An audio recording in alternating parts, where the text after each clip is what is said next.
Sabine, I love that man. Why are you doing the I don't know, he was going and I was doing the Joget Melayu. Okay, importance of time agreements. People always say, please see you at 8 o'clock.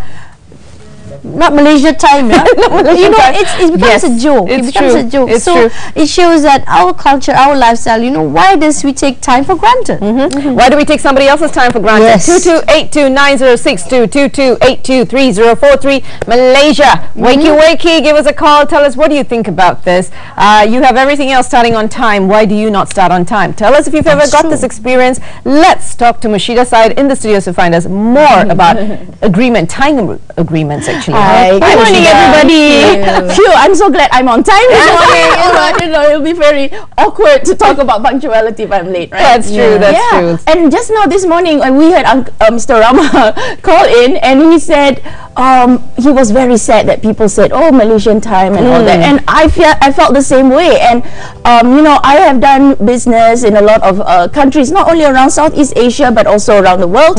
And one of the things that struck me, and I wanted to discuss about this, was when a friend of mine, and he's German, and he jokingly said to me, "Hey, Murshidah, we'll meet you at I'll meet you at 10 o'clock, yeah, not Malaysian time, German time." Yeah? And then I was like, ha ha ha, but I felt, wow, you know, that's something insulting. It is. And he was like, hey, we should reflect back, because for me, where we stand and how I practice in myself is like, what can I do to change that? You know, what can I do to change that? Maybe there's something that we should address, and that's why I wanted to talk about this. And when I relate back to a lot of things around us, and I look around us, and I read around us, and the frustrations that people feel in their social life, in their business life, it all boils back to keeping to your agreements. And one of the most important things is time. That's right. Right. And okay, let's talk about something simple. We'll start about punctuality first, right? Punctuality. Somebody tells you, hey, I'll meet you at Old Town White Coffee at 10 o'clock, right, for breakfast. And you wake up late, right? And then you forgot about the whole thing. You're at home, still walking around in days, you know, and you're in the days, 10 o'clock, somebody calls you and say, hey, you know, I'm here already, where are you sitting?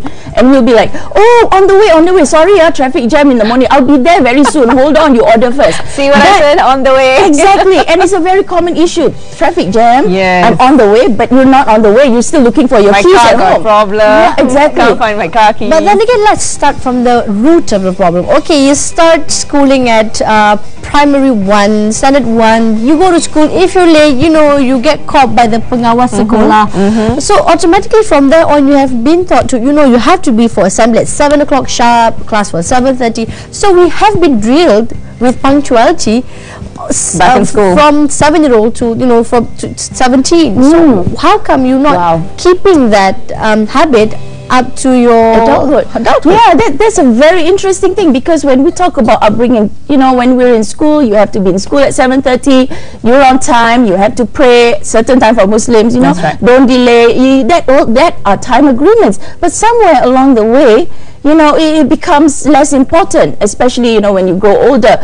And I believe a lot of this has got to do with how the adults set as an example as well. Agreement does not only mean in terms of time. Time agreement is one indication.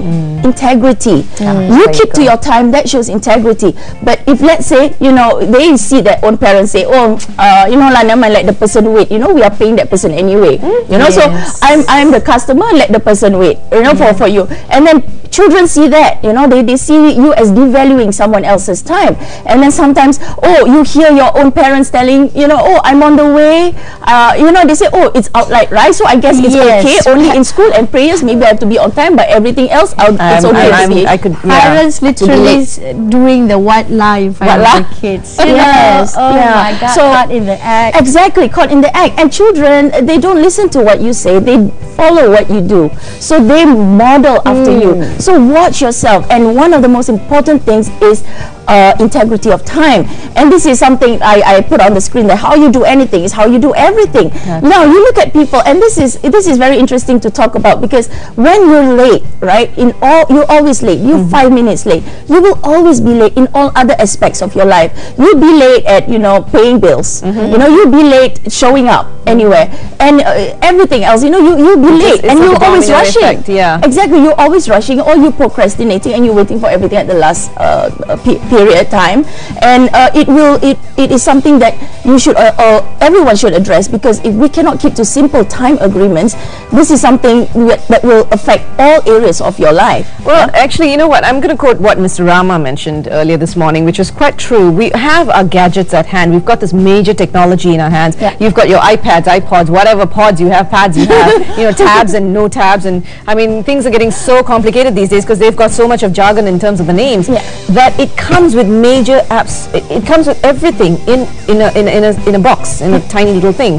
So if you have your gadgets and yet you have this problem, what does it say about a person? Yeah, exactly. So it's something. It's deeper than that. It's deeper than just traffic jam or unforeseen circumstances. You know, if it's unforeseen circumstances every day of your life for every meeting, that is something you need to address. And it goes back to integrity. It is going back to telling the truth. You know, simple thing. How would you feel if you're working in a company and the company pays you late all the time? And it's the same thing. You feel, wow, you know, somebody's trying to rip me off. That is terrible, because it's your gaji coming in, your salary coming in, and you're already boiling. Exactly. It's how you feel ripped off, right? And that's exactly how the other person feels. If the person is kept waiting, that's right. I'm being ripped off. I'm not respected. You know, and this is something that I always want to address. You know, people purposely coming late to show that they're the boss, or to show that they're you know, somebody of higher level than the other person. And I say, look, if you are invited to a meeting and you're the most important person, and if you're a leader, be on time, because you are setting as an example. And when I say you, I'm talking about myself, because honestly,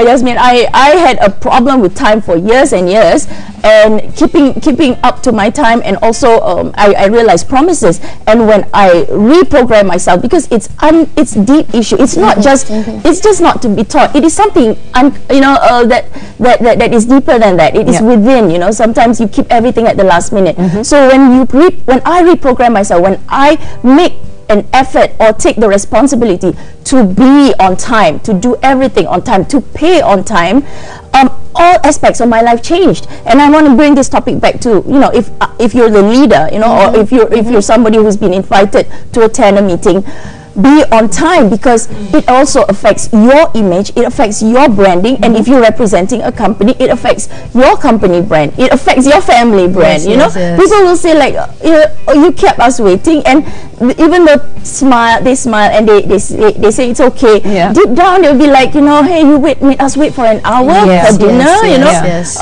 So this is something we should address. 1 hour waiting for dinner is like weddings. Weddings, Indians wedding, Chinese weddings, we're waiting for the brides and the poor thing, the sad part is when the kids start fidgeting, you know, the kids are you know, and the oldies goldies, they're tired, people want to go home. Doesn't it spoil the whole environment? I mean, everybody's there, you know, to have fun, to celebrate, and it spoils the whole environment. Same thing as any other areas besides weddings, you know, meetings. I like it when you say people who came late, they want to show their boss. You know, like one thing I'm talking about, you know, our Western counterparts, be it the Hollywood celebrities, Bollywood celebrities, we always expect them big concerts. They're going to be 2 hours late, and they're fine with it. No, it shows how their mentality of time agreement.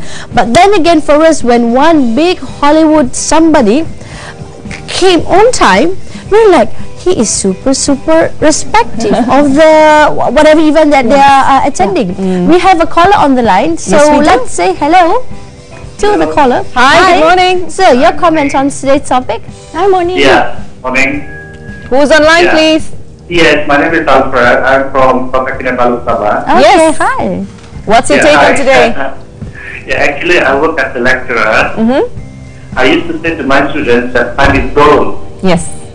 But since the topic today is time is something like an agreement, so I would agree that time is more towards agreement rather than saying like time is gold. Yeah. So, what's your opinion when people like to say time is gold?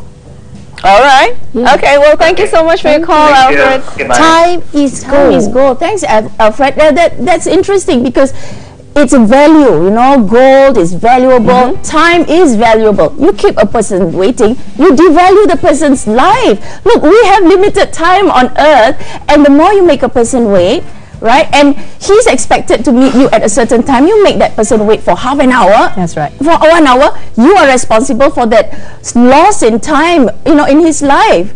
Right, and what are you going to do about that? That hour of waiting for you, you are responsible for that. It's also a sort of a form of disrespect, isn't it? It is disrespectful. The person. Yes. Again, it depends on if that person is in the power, having that power to powerful job, that choice to that person have to wait for me if that person wants that particular job or particular project or particular. Bringing that up, I want to address this as well. And this is a mindset that is a lot of, I don't know where it comes from, but I'm older, I'm richer, I'm better looking, I'm higher level. I have the power to control whatever I'm going to give you. You wait for me, right? And for me, when you do that, look, we are all human first, right? Before all these other things, right? And if you keep a person waiting, it only shows that you do not keep to your promises, right? Would somebody want to work with a client like that? You know, if a person keeps me waiting for that long, that person will keep me waiting for my pay as well. Yep. You know, that's true. And will also try to squeeze or try to squeeze things out of people as well. So it shows the value of the person. It shows disrespect. So I'd like to urge each and every one of us, you know, it doesn't matter if you are the customer, even give respect to the person who is going to be working for you, right? And I always like to quote this: if you're Muslims, you know, out there, always remember that the people working for you or even supplying, giving service to you, you are supposed to pay them on time. And just like you as a debtor, and this is something that I found on Facebook, somebody quoted a mufti saying that do not keep the person who's collecting, the creditor, waiting or asking money from you. Pay on time, because it shows disrespect for you. It shows you as you know, you are devaluing another person's service. That's right. Right, and that's not what we are all about. We are all here to add value and to support one another. And I suppose you can say that it's like what you expect, you know, do unto others as you expect others to do unto you. Exactly. You know, if you yourself, you're not able to stand the fact that, you know, somebody else makes you wait, somebody else disrespects your time, someone else doesn't even pay you on time. If you don't want that to yourself, then don't do it to another person. Exactly. What you feel is what they feel. Exactly. And this is something I also want to bring up. If you want others to respect you, you have to respect others, right? People will not respect you if you don't respect them. And the law of karma says that, you know, whatever you do unto others, it is done unto you. It will go back. What goes round comes around. We always hear this. So do not complain about other people. If that is done to you, you reflect on yourself, right? And say, did I do this to somebody else? Perhaps that's what I have done in the past and it's coming back to me. So you cannot change the past, you can change the present. Do change whatever it is that you can in your present so that it will affect your future. All right, there you go. Lovely, lovely advice coming in from Murshidah. Murshidah, thank you once again for your time. Thank you. Absolutely beautiful as what you said. You know, do unto others as what you would expect others to do unto you. That's just the simple rule of life. If you don't want to be in a situation and feel really rotten about it because of someone else's actions, then don't do the same to the other person. Yes, so join, you can check out murshidahtside.com, join Facebook group Love and Respect for couples. The message is love and respect. There you go. Okay guys, so let's try to make a change today. Let's revolutionize, let's throw away that term that have been given to us, the Malaysian time thingy, and just, you know, be respectful of the other person. That's right. Don't say on the way anymore. And